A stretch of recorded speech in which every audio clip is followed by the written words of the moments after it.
Assalamualaikum dan selamat pagi kepada semakhruf dan rakan-rakan. Nama saya Nur Syamimi Akilah binti Nur Azari dan nombor matrik saya ialah 3212001961. Saya di sini ingin menerangkan tentang bahagian pengenalan. Yang pertama, pendidikan prasekolah merupakan satu program yang menyediakan pengalaman pembelajaran kanak-kanak yang berumur 4 hingga 6 tahun memasuki persekolahan lebih awal. Yang kedua, setiap kelas perlulah tidak melebihi 25 orang. Yang ketiga, dengan keadaan sekarang, COVID-19 menyebabkan prasekolah tidak dapat membuka dengan kanak-kanak yang ditetapkan. Oleh itu, mereka haruslah mengurangkan jumlah kanak-kanak agar penjagaan SOP terjaga dengan rapi. Akhir sekali, pada penyataan yang diberikan kepada soalan, kini kita dapat simpulkan dengan kita terpaksa mengadakan kelas secara mayap agar kanak-kanak tidak terlepas pembelajaran mereka mengikut tahap perkembangan mereka. Assalamualaikum warahmatullahi wabarakatuh. Saya Bakis Alia binti Muhammad Ali, nama matrik 3212001281.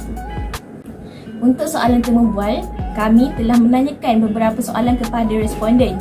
Antara soalan yang kami tanyakan kepada responden ialah, bolehkah cikgu perkenalkan diri dan sedikit latar belakang cikgu seperti nama penuh, umur, tarikh lahir dan tempat tinggal cikgu sekarang.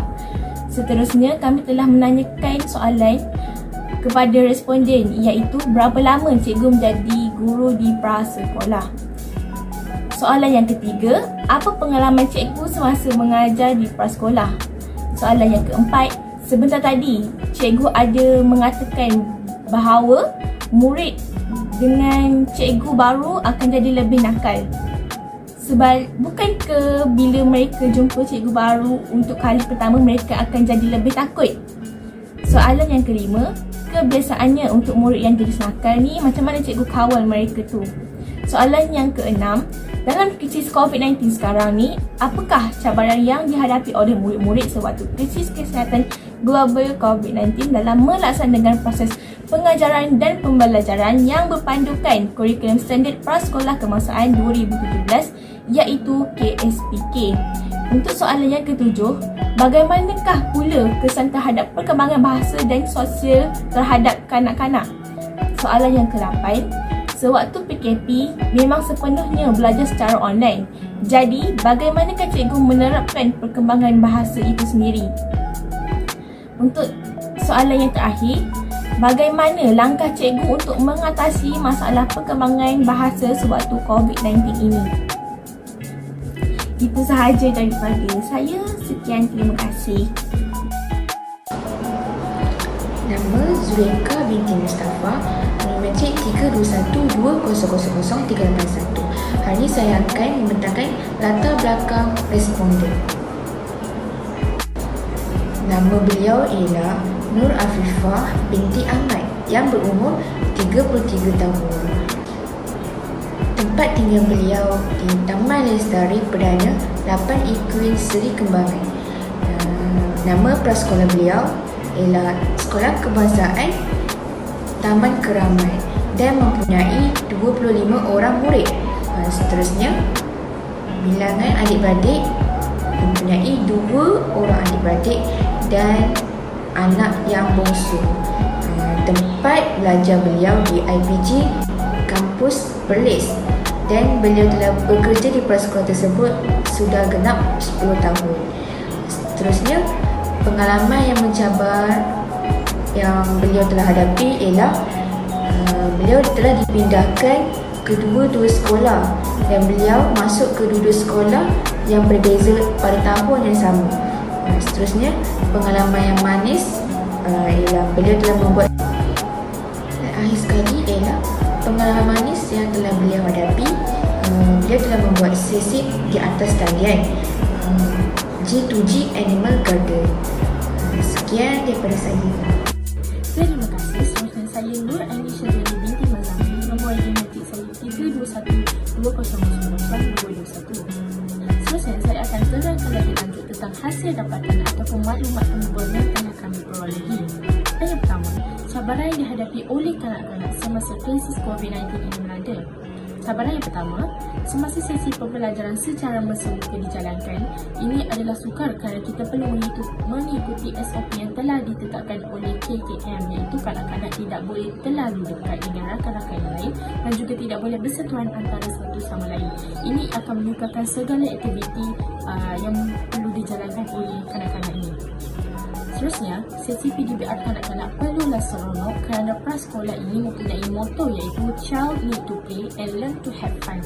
Jadi, setiap pembelajaran kanak-kanak perlulah seronok. Jadi, terdapat halangan jika kanak-kanak perlu jarak antara satu sama lain dan tidak boleh bersentuhan kerana aktiviti kebanyakan kanak-kanak perlu berbincang secara berkumpulan. Yang ketiga, terdapat pelbagai aktiviti tetapi mendalami kesukaran kerana perlu mengikuti SOP. Tetapi beberapa projek dapat disiapkan walaupun cabaran ini melanda. Ini kerana guru ingin mempunyai banyak langkah yang lebih baik untuk semasa sesi pembelajaran kanak-kanak dijalankan. Yang kedua ialah kesan terhadap perkembangan bahasa kanak-kanak. Antara kesannya ialah masalah kanak-kanak jika mereka tidak hadir ke sekolah dan mereka akan terlepas pelajaran yang akan mereka pelajari. Ini kerana terdapat segelintir ibu bapa yang tidak membiarkan anak dia ke sekolah bukanlah disebabkan sakit, tetapi ibu bapa takut akan anak mereka terkena jangkitan walaupun di prasekolah terdapat SOP yang telah ditetapkan. Yang kedua ialah semasa pembelajaran secara online pula tidak ada orang dewasa yang memantau pelajaran kanak-kanak. Ini kerana terdapat ibu bapa yang sibuk bekerja ataupun mereka mempunyai anak tunggal. Jadi semasa pembelajaran online, kanak-kanak tidak tahu ataupun cara untuk mengakses untuk masuk ke dalam kelas. Jadi ini terdapat kesukaran untuk mereka belajar dan untuk berbual sesama rakan mereka. Seterusnya, terdapat beberapa langkah yang diambil oleh guru bagi mengatasi masalah perkembangan bahasa oleh kanak-kanak ini. Antara langkahnya ialah guru membuat rakaman lengkap serta arahan bagi sesi PPR secara online dan upload di dalam media sosial seperti itu. Ini untuk memudahkan ibu bapa dan juga kanak-kanak untuk melihat dan merujuk segala aktiviti dan pembelajaran yang dibuat oleh guru tersebut. Langkah yang kedua ialah membuat kelas membaca secara online. Ini lebih memudahkan kerana terdapat sewaktu pembelajaran secara online sewaktu PKP. Jadi guru tetap menerapkan perkembangan bahasa kepada mereka dengan membuat kelas membaca supaya kanak-kanak lebih lancar membaca dan yang boleh membaca lebih terus dapat membaca dengan lebih jelas. Langkah ketiga ialah guru sentiasa menasihati ibu bapa agar memantau bacaan kanak-kanak di rumah. Ini kerana terdapat ibu bapa yang sibuk bekerja pada siang hari, jadi tidak ada sesiapa yang memantau segala pembelajaran dan juga apa sahaja aktiviti kanak-kanak semasa pembelajaran secara online di rumah. Seterusnya, terdapat kesan terhadap perkembangan sosial antara kanak-kanak. Sosial antara kanak-kanak dan guru terganggu kerana terdapat halangan dalam melakukan pelbagai aktiviti di dalam dan di luar bilik belajar. Ini kerana terdapat banyak aktiviti yang diperlukan untuk kanak-kanak membuat secara berkumpulan. Jadi sekarang guru mengambil langkah inisiatif yang lebih baik dengan mengikuti segala SOP yang telah ditetapkan dengan membuat aktiviti secara berpasangan sahaja. Kesan yang kedua ialah mempunyai seorang pelajar yang mempunyai penyakit ADHD iaitu hyperactive dan guru perlu sentiasa mengawasi pelajar tersebut supaya berada dalam jarak yang telah ditetapkan. Ini kerana takut kanak-kanak itu terlalu hyper dan tidak diawasi oleh guru dan mereka akan bersentuhan dan tidak mengikuti jarak yang telah ditetapkan.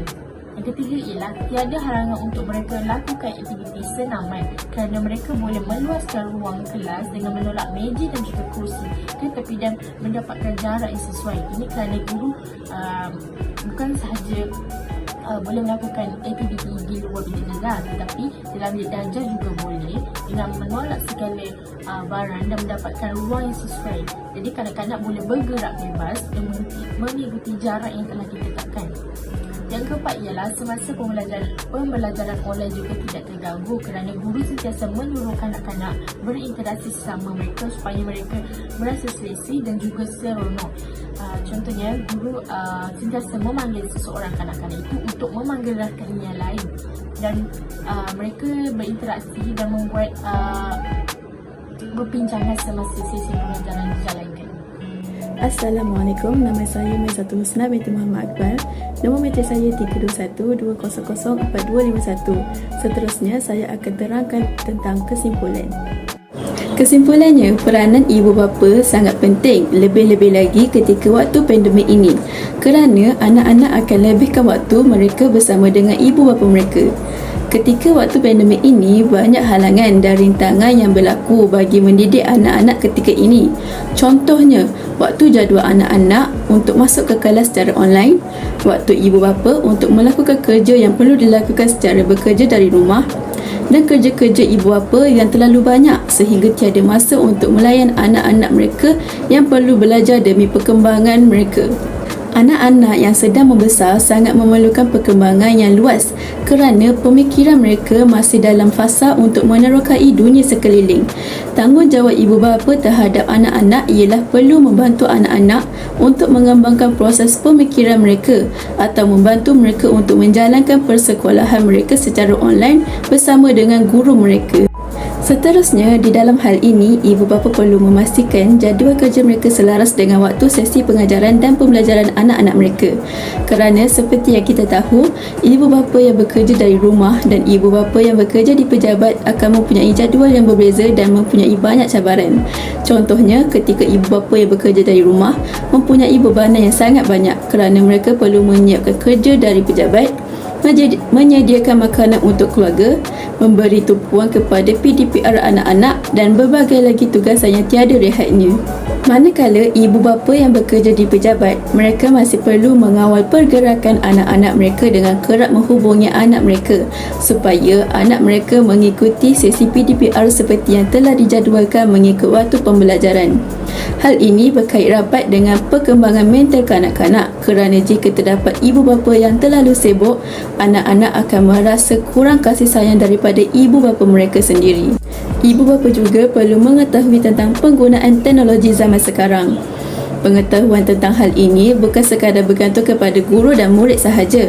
Malahan, ibu bapa juga perlu menitik beratkan tentang hal ini kerana sesi pengajaran dan pembelajaran zaman sekarang kebanyakannya akan bergantung kepada penggunaan internet, Google Classroom dan sebagainya. PDPR ini juga memerlukan peranti yang sesuai seperti komputer riba, tablet atau telefon pintar dengan menggunakan capaian internet yang sesuai. Guru mereka akan menyuruh mereka mengaktifkan mikrofon dan mute video supaya guru mereka nampak anak-anak tersebut memberi tumpuan ataupun tidak.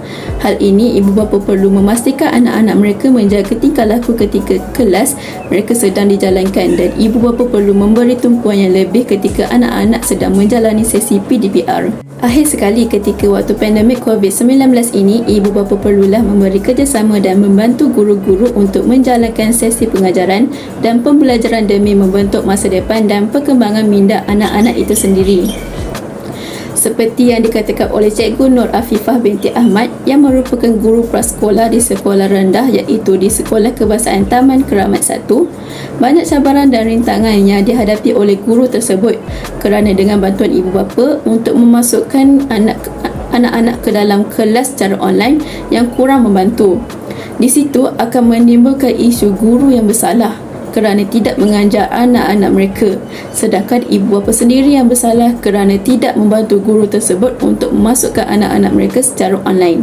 Sehubungan dengan itu, peranan ibu bapa teramat penting di dalam hal ini, lebih-lebih lagi ketika krisis kesihatan global COVID-19 kerana kebanyakan anak-anak perlu menjalankan sesi pengajaran dan pembelajaran di rumah masing-masing sahaja. Sekian, terima kasih.